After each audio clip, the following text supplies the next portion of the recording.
A lot of talk about immigration. This was the key debate, if you like, or fight picked by Peter Dutton in his budget in reply. Joining me now is Shadow Environment Minister Jonathan Duniam. Thank you for your time.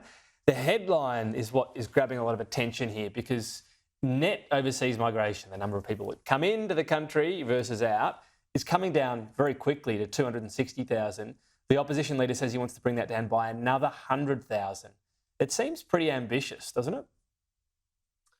Well, I think given the nature of the times we're living in and the problems being encountered, particularly by Australian people, and this debate's being had against the backdrop of housing crisis in Australia, one of the key solutions, I think it's been made pretty clear, is to ensure that we make housing available for Australians. So bringing down the number of overseas migrants, by bringing down that number of net overseas migrants to 140,000, is a serious measure, but one that's necessary so that we can provide housing for Australians first. It is a big number, but it is something that needs to happen to free up housing for Australians.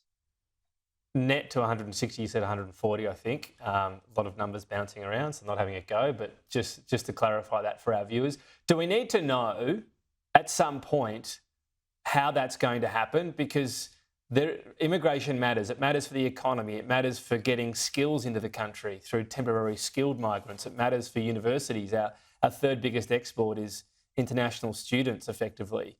So is the Coalition going to outline how this happens? Oh, of course, there will always be more detail provided on the way through to an election by our leader and by relevant shadow ministers. But I don't think it is a good economic policy to rely solely on high immigration numbers as a means of generating economic activity.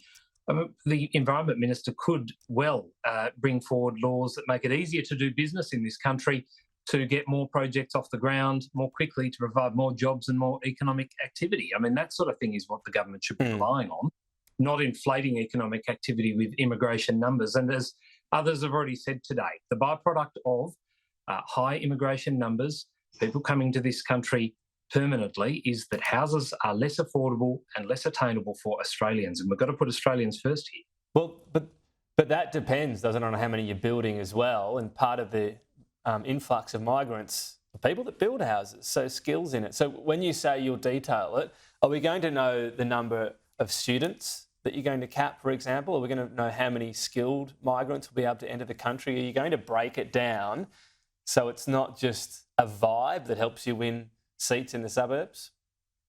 Yeah, Australians want more than a vibe, and we'll provide them much more than a vibe. We will provide them the detail they need, absolutely.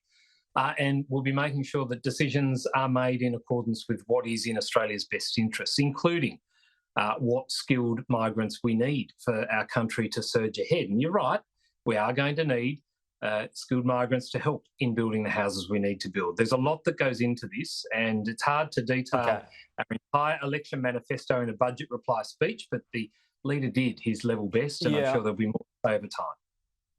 Well, I guess it's hard to debate with you or throw questions at you without knowing the numbers, but we'll know them, so that'll be good. Not that it's your portfolio, but, it matters to the Coalition. You're willing to debate each topic. Let's talk about something in your portfolio, the offset scheme and the environmental offset scheme. So basically the company's going to chop down a whole lot of forest, whatever it might be. They detailed plans to build it or buy it and regenerate it somewhere else.